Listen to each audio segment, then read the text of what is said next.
Hello, hello. We have a new chapter of One Piece. Things are getting pretty crazy, so I think we're just going to dive right into it. We're in the middle of a Buster call. We have every relevant character in the middle of getting barraged by countless battleships. Someone else, they are heading to Egghead as well. A lot more twists could still unfold within this climax of this pretty crazy arc. Yeah, and we also have Robin giving a crocodile a cute outfit, which is kind of like a Lacoste parody ripoff something. Hey, I don't think my audio. Hold on. No, okay. I was like, I don't think it's the right mic because it didn't seem like it was picking up proportionally to how much I was looking at the mic, but I was wrong. Anyways, all right, let's check it out. This one is called On Your Side, and it may be a reference to Kizaru finally deciding to change allegiances for Seriously's. Maybe it's in reference to Aokiji, who is however many layers undercover, perhaps, showing up with Blackbeard's crew. I don't know. Let's find out. I said, oh, let's plunge into it, and then I had so many things that I still wanted to say. I'm going at it just like the paper said. Okay, so this is the mysterious people that are showing up at Egghead. We don't know who they are. They learned about this from the paper. It may be the revolutionaries. I don't know. Luffy instantly digests all of the food he just ate. Feels like I'm next. He's gonna eat people. Can't stay on this island anymore. Count of three, we'll all put the Sea Prism Stone Cuffs on him together. Nice try. But he's already in Gear 5 mode. That's that goofy grin. Okay. Egghead's still being barraged. The train, the rocket, pneumatic tube track got sliced up by Kizaru. Falling back down to Earth, Bonnie and Kuma. Shoot that foolish family once and for all. This asshole.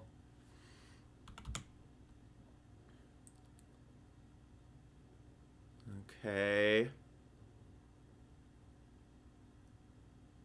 It's not looking good. All these pacifista lasers, it's quite strong.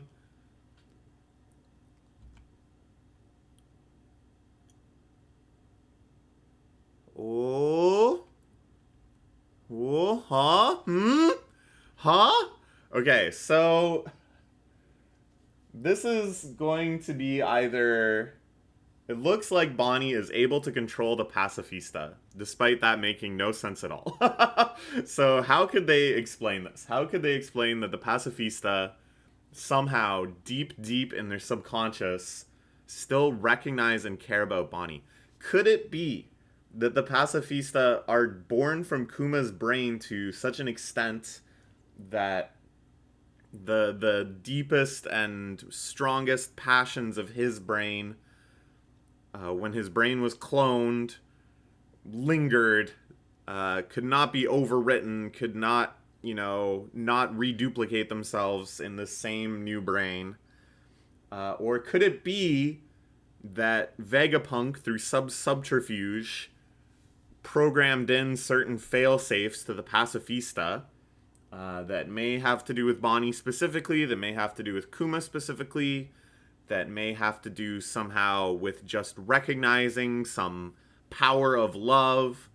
Or is it in general just some sort of transcendental power of love that has to do with, it could be any number of things, Buccaneer genetics, or the will of D, or any number of the kind of mysterious hereditary forces left unexplained in One Piece. But yes, it looks like Bonnie's desperate plea, calling the pacifistas daddy, has halted them in their tracks. And they turn and start the fire at the Marines! Oh, let's go! I really like this kind of climactic pacifista storyline. has really hinged on just switching their allegiances like 5 times over the course of this arc. I just think that's very entertaining, and B, really reflects, I think, just this kind of the fragility and hubris of making intelligent weapons and thinking these pacifista androids are your slaves. But no, I don't know. This whole arc is really about like the power of science and then the limits of science. That you can't rely on it too much. Things start to get absolutely crazy when you put all of your foundations atop science. You never know. The one worry in the back of my mind was seeing Bonnie killed by the father she loved. Yes. It was Vegapunk's subterfuge. I love this. Making Vegapunk so heroic in this most secret way.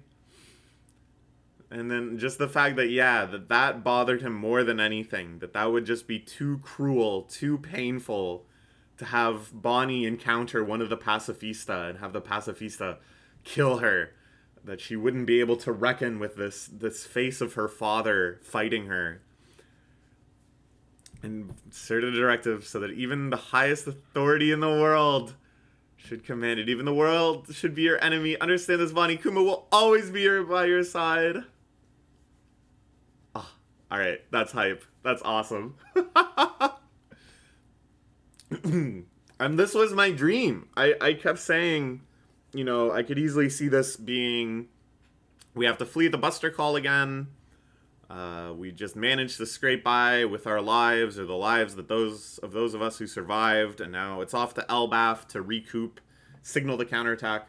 I thought that was scenario A, but what I really wanted to see was scenario B, where it's like, no, the pirate forces are so strong now. Vegapunk's resistances are so strong now that even a Buster Call can be defeated. That even this overwhelming show of force from the military is not enough. Selfish wish of mine, and it means, he was gonna do that anyways. This is brutal for sure. I hate to see the old man take this L. He might not be dead for sure. It's not looking good.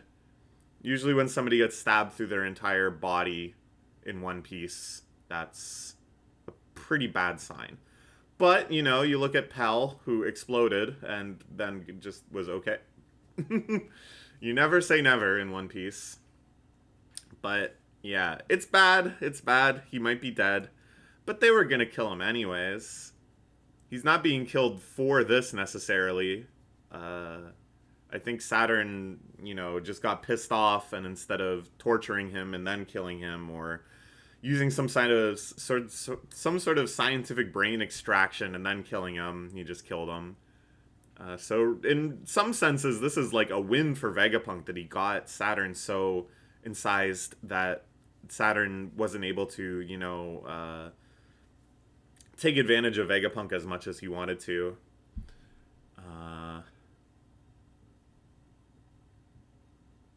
Because, Saturn is extremely pissed off. All his battleships are exploding because his cyborg weapons have gone turncoat. And that's awesome. Okay.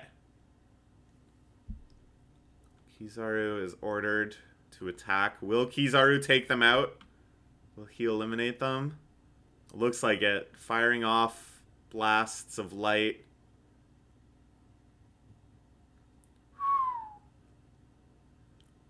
Yeah, I don't know. It's a little suspicious that he helped Luffy, maybe.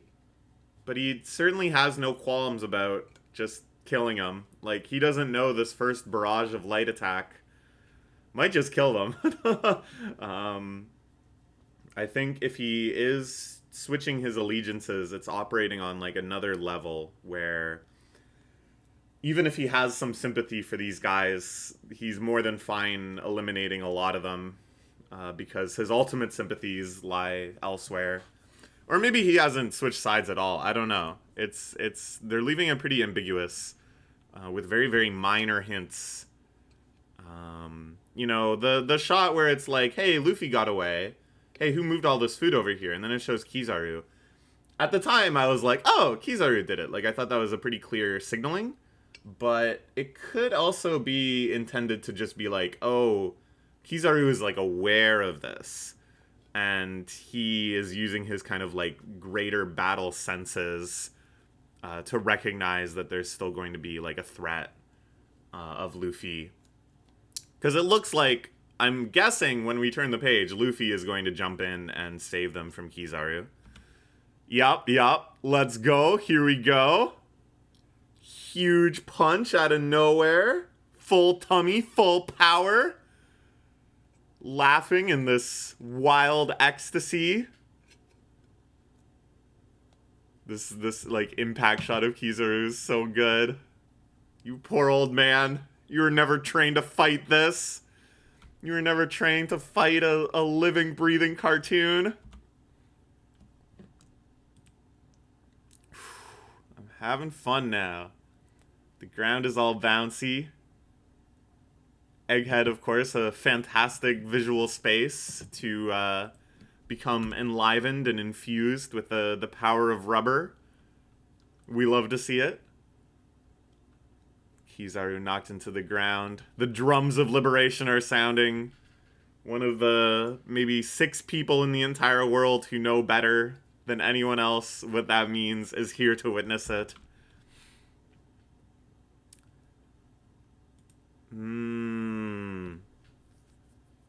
Vegapunk, come with us, they'll kill you. Piercing the blues with this laughter and rhythm. I didn't realize it, Bunny. I couldn't be sure until I saw it for myself. The very strange straw hat Luffy that Kuma had his eye on was Nika the sun god. Kuma was right. The Buster Call is futile. Centuries people all over the world have been waiting for him. And at the same time, the ancient robot is stirring. Now they make him look so ominous. And it kind of feels like it's been so hard to track like who has the advantage overall in this arc. It feels kind of like the good guys are on the front foot now, and the bad guys, with the Buster Call getting absolutely wrecked, are the ones struggling and maybe need an ally. So, I don't know. Like, they make this thing look so ominous, and it's like somebody defeated it back in the day. It's all beaten up and bruised and stuff. And we don't know if that was, like, the Narset world government shutting it down, or if it was actually, like, the enemy of the Ancient Era. We don't know. But at any rate, these drums of liberation have got it stirring again. It could be something, I don't know, like, Luffy fights Kizaru, and then this robot thing fights Saint Saturn, probably to a draw. And then, because Saint Saturn's kind of overall power level is very mysterious, this robot as well, it's very ambiguous, and I don't know, they just get a cool robot ally indefinitely? I kind of doubt it. I think instead it probably gets conked back out, but it just gives you a little glimpse of, like, the power of the ancient kingdom or something. I don't know, a lot of different ways this can go still. This is definitely the most ambiguous arc in that we're, like, at the climax. Pretty much all the major players have been introduced. We still don't know who was on that ship out there watching. But, like, every card for this arc has been played, with the exception of that. And we still don't really know where it's gonna go. I'm changing my mind, like, every chapter. There's still so many crazy things that could happen. Whoa! It's Shanks! No, it's the giant pirates! I saw the crossed swords and I thought it was Shanks. But it's the giant pirates! Dory and Broggy! Oh my god! I didn't guess this. I never guessed this. I thought, like, Blackbeard, Revolutionaries, something like that. But this is our link into Elbaf. Elbaf is for sure coming after this.